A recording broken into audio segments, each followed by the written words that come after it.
प्रचण्डकी पुत्री रेणु दाहाल बनिन् चितवन जिल्लाको जिल्ला इन्चार्ज। माओवादी केन्द्रका अध्यक्ष प्रचण्ड भन्छन्, यदि नेकपा एमाले साथ दियो भने हामी एमालेसँग गठबन्धन गर्छौं।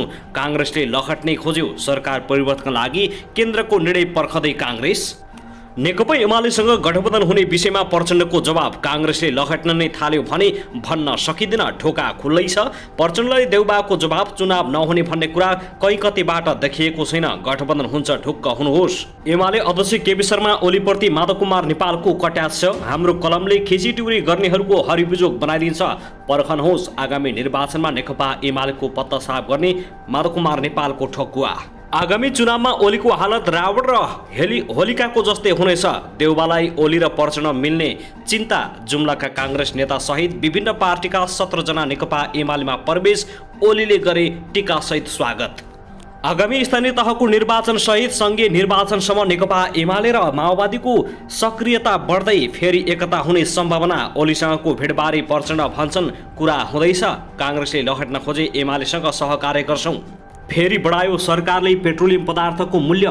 पेट्रोलको मूल्य कति पुग्यो, डिजेलको मूल्य कति पुग्यो, सम्पूर्ण जानकारी एक महिनामै 7 चोटि मूल्य वृद्धि हुँदा सर्वसाधारणको ढाड सिकियो भन्दै विरोध प्रदर्शन।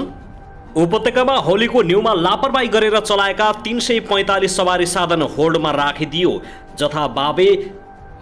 होलीमा जथाभावी रङ छ्याप्नेलाई फटाफट प्रहरीले गर्यो पक्राउ। आरोप बेचबेचन मुद्दाका 3 फरार अभियुक्त 4 वर्षपछि पक्राउ। जबरजस्ती रङ दल्नेलाई कडा कारबाही। उपत्यकामा होली सुरक्षा, सडकमा कडा चेकिङ। तस्बिरहरू हेर्नुहोस्। होलीलाई मर्यादित बनाउन गृह मन्त्रालयको निर्देशन। एउटै गाउँमा फल्यो करिब 1.5 करोडको सुन्तला। रौतहटमा गाडीको ठक्करबाट 2 जनाको मृत्यु, 2 प्रहरी जवान समेत घाइते। दलदले पोखरीमा डुबेर सेनाका जवानको ज्यान गयो। अझै पनि रोकिएन भारतीयको ज्यादती। महाकाली नदीको नदीजन्य पदार्थ उत्खनन गर्दा 1.5 करोड गोलमाल। अख्तियारले थाल्यो छानबिन। राहदानी विभागमा सधैँको शास्ति। पासपोर्टका लागि आधा रातदेखि लाइन। प्रहरीले 3 दिनमा नष्ट गर्यो 164 बिघाको अफिम खेती। फागुन पूर्णिमा आज पहाडी भेगहरूमा यसरी मनाइयो होली। जबरजस्ती रङ दल्नेलाई प्रहरीले पक्राउ गर्यो। 200 जनालाई प्रहरीले पक्राउ गरेको खुलासा। बालिका बलात्कारपछि हत्या प्रकरण। दोषीलाई कारबाहीको माग गर्दै प्रदर्शन गर्ने 11 जना प्रहरीको फन्दामा। प्रकाश सपुतको गीत सुनेका पूर्व लडाकुहरू भन्छन्, प्रकाश सपुतले हाम्रो जीवन कहानी लेख्नु भएको छ। कसैले पनि विरोध गर्नु यसमा राम्रो होइन। कमरेडलाई छोरीको प्रश्न, बाबा देश भनेको के हो?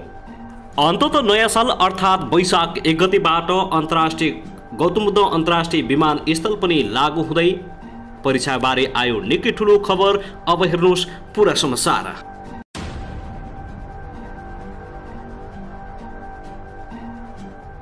दर्शकबिन नमस्कार। युट्युब च्यानल नेपाली खबर मिडियामा तपाईहरूलाई हार्दिक स्वागत छ।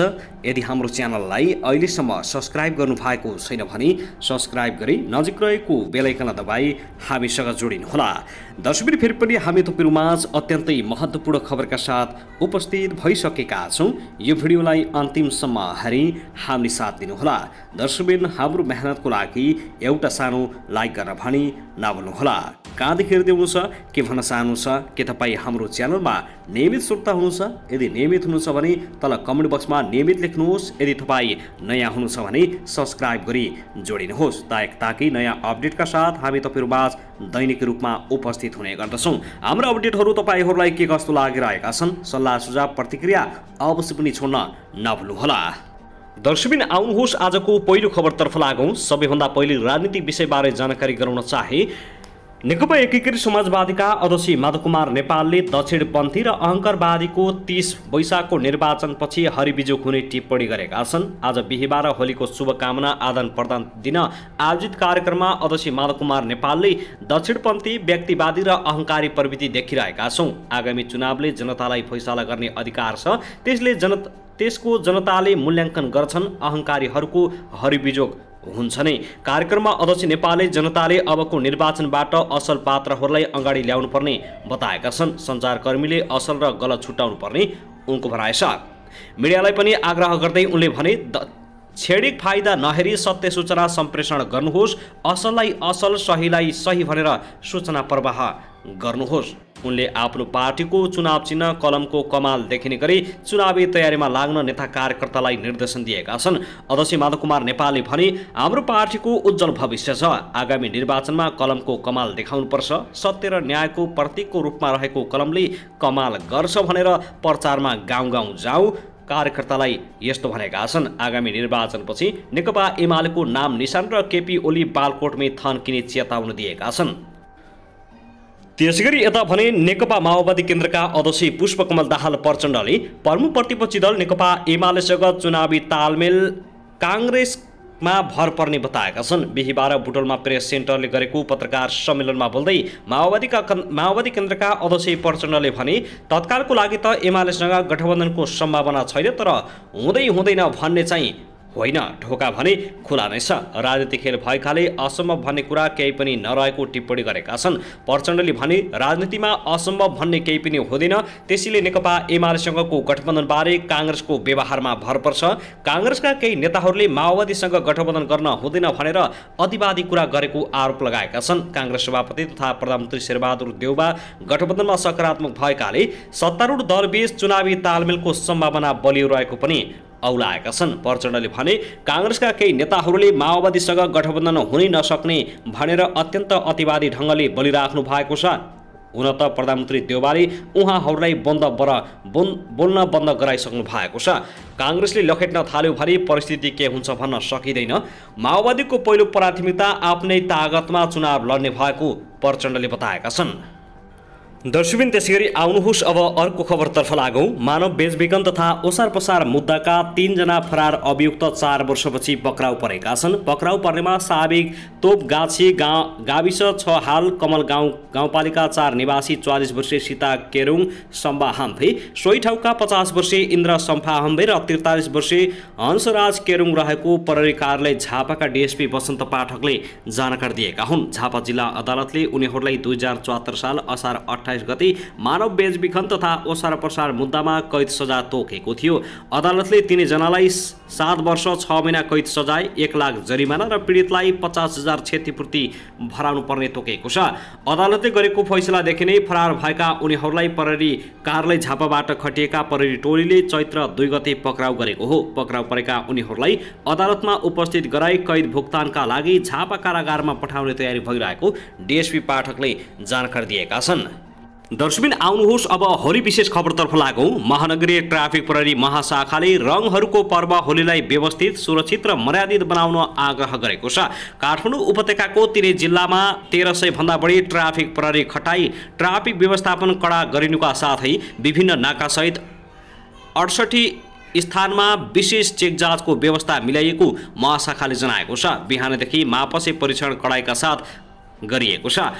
उशृङ्खल तथा अवाच्छित तरिकाले सवारी साधनको प्रयोग गर्ने, तीव्र गति र जिगज्याग गरी मोटरसाइकल चलाउने, मादक पदार्थ सेवन गरी मोटरसाइकल हुइक्याउने, मोटरसाइकलमा हेलमेट नलगाउने, मोटरसाइकलमा 3 जना भन्दा बढी सवार गरी चलाउने, सवारी साधनको प्रयोग गरी महिलाहरूलाई लक्षित गरी रङ लोला हान्ने र अभद्र व्यवहार गर्ने, ठुलो आवाज निकाल्ने र मोडिफाई गरी सवारी साधन चलाउने, सवारी चालक अनुमति पत्र नभएकाहरूले सवारी साधन चलाउने, ट्राफिक नियम विपरीत सवारी चलाउने माथि विशेष निगरानी गर्ने गरी महाशाखाले सुरक्षा व्यवस्था कडा पारेको हो। फागु पूर्णिमाको अवसरमा हुने सवारी व्यवस्थाको विभिन्न चुनौतीहरू तथा खतराहरूलाई यथार्थपरक विश्लेषण र मूल्याङ्कन गरेर प्राविधिक उपकरणको समुचित उपयोग गर्ने गरी विशिष्टीकृत ट्राफिक प्रहरी परिचालन गरिएको महाशाखा प्रमुख एसएसपी उमेश राज जोशीले जानकारी दिएका छन्।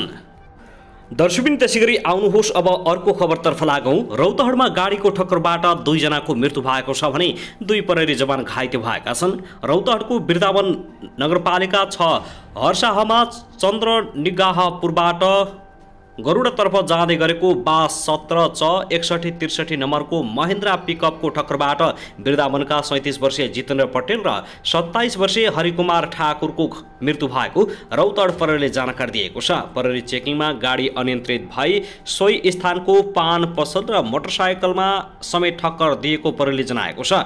गाडीको ठक्करबाट प्रहरी चौकी हर्साहमा कार्यरत प्रहरी सहायक निरीक्षक प्रसाद यादव र प्रहरी जवान मुर्तुजा अन्सारी घाइते भएका छन्। ठक्कर दिने गाडी र चालक प्रहरीको नियन्त्रणमा आएको छ। त्यसैगरी आउनुहोस् अब अर्को खबरतर्फ लागौँ। कञ्चनपुरको महाकाली नदीजन्य पदार्थ उत्खननमा भीमदत्त नगरपालिका र भवानी कन्स्ट्रक्सन बीच भएको सम्झौतामा 1.5 करोड रुपियाँ गोलमाल भएको खुलेको छ। कञ्चनपुरको भीमदत्त नगरपालिकाले महाकालीमा नदीजन्य पदार्थ उत्खननको ठेक्का सम्झौता गर्ने जिम्मेवारी पाएको छ। सही अनुसार नगरपालिकाले चालु आवकका लागि पनि ठेक्का सम्झौता गर्न बोलपत्र आह्वान गरेको थियो। बोलपत्रमा प्रति घन मिटरको 75 रुपियाँ लिने भनिएको छ। तर उत्खननको जिम्मा पाएको भवानी कन्स्ट्रक्सनले नगरपालिकाले सम्झौता गर्दा 105 रुपियाँ लिने उल्लेख गरेपछि अख्तियारमा उजुरी परेको छ। सोही आधारमा छानबिन भइरहेको अख्तियार दुरुपयोग अनुसन्धान आयोग कञ्चनपुरका प्रमुख रामबहादुर कुरुवाङले बताएका छन्। उजुरी परेपछि हामीले छानबिन सुरु गरेका छौँ। 75 मा बोलपत्र आह्वान गरेर 105 मा लिएको देखिएको छ। यसो हुँदा निर्माण कम्पनीलाई 1.5 करोड लाभ भएको देखिएको उनले बताएका छन्। अख्तियारको प्रारम्भिक अनुसन्धानले पनि निर्माण कम्पनीलाई फाइदा पुग्ने गरी सम्झौता भएको देखाएको छ। यस विषयमा थप छानबिन गर्न अख्तियार निर्माण कम्पनी र नगरपालिका बीच भएको सम्झौता लगायत कागजपत्र पनि नियन्त्रणमा लिएको बताइएको छ। कन्स्ट्रक्सनको 100 ठेली कागजपत्र नियन्त्रणमा लिएको जनाइएको छ, जसमा 1.5 करोड घोटाला भएको खुलेको हो। उजुरी परेपछि अनुसन्धानका लागि निर्माण कम्पनीको कागजपत्र नियन्त्रणमा लिएको अख्तियार दुरुपयोग अनुसन्धान आयोगका कञ्चनपुरका कार्यालय प्रमुख करुङारले बताएका हुन्।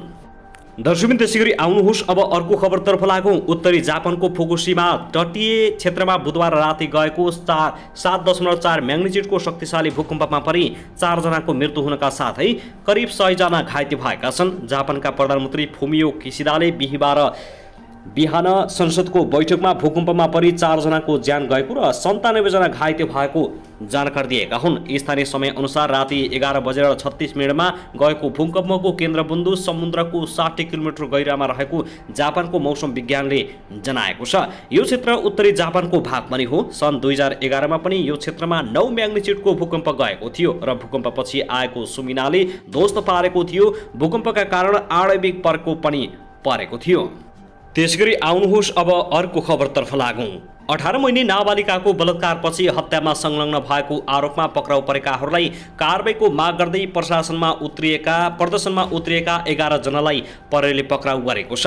पूर्व-पश्चिम महेन्द्र राजमार्ग अवरुद्ध पारेर आन्दोलन गर्ने 11 जना महिलालाई प्रहरीले पक्राउ गरेको हो। पूर्व-पश्चिम राजमार्ग अवरुद्ध गरेर प्रदर्शन गर्नेहरूलाई नियन्त्रणमा लिएको जिल्ला प्रहरी कार्यालय मोरङका प्रवक्ता डीएसपी मन्जित मुकारुले जानकारी दिएका छन्। केही युट्युबरहरू रहेको प्रहरी जनाएको छ, तर यो विषयमा खासै जानकारी नरहेको डीएसपी मुकारुले बताएका हुन्। राजमार्ग अवरुद्ध गरेर आन्दोलन गर्ने 11 जना पक्राउ परेका छन् उनले भने, तर युट्युबरहरू पनि पक्राउ परेको चाहिँ खासै जानकारी भएन।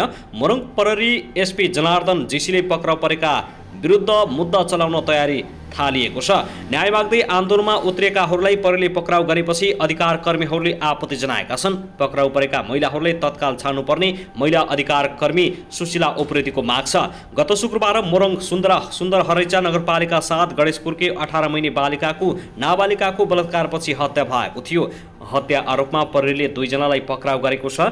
गत शुक्रबार साँझ घरबाट हराएकी नाबालिकालाई आफन्तले घर नजिकैको झाडीमा फेला पारेका थिए। गम्भीर अवस्थामा भेटिएकी बालिकाको राति 12 बजे नोबेल मेडिकल कलेजमा ज्यान गएको हो। अपहरणपछि बलात्कार र बलात्कारपछि हत्या आरोपमा प्रहरीले स्थानीय 25 वर्षीय अजय चौधरी र 28 वर्षीय मिथुन चौधरीलाई पक्राउ गरेको छ। अझै भने सुन्दर हरैचामा 13 फागुन 2077 मा 2 वर्षीय बालिकाको अपहरण मुद्दामा पक्राउ परेका थिए। सो मुद्दामा उन्मुक्ति पाए लगतै उनी नाबालिकाको बलात्कारको केसमा पक्राउ परेका छन्।